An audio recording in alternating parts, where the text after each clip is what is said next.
তা মানুষের জন্যই বানানো, তাকে নিয়ন্ত্রণ করার জন্য তৈরি করা হয়েছে। এমন অনেক সীমা, এমন অনেক নিয়ম মানুষের জন্য অত্যন্ত মঙ্গলকারী। কিন্তু কিছু এমন সীমা আছে, কিছু এমন নিয়ম আছে যা মানুষের লঙ্ঘন করে যাওয়া অতি আবশ্যক।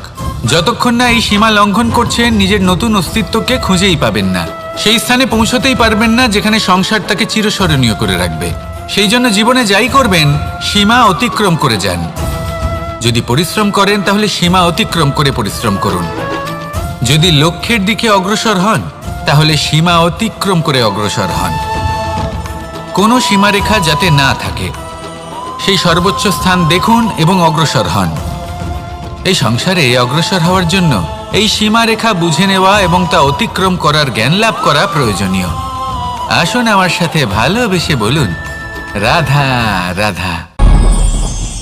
এই সংসারে যখন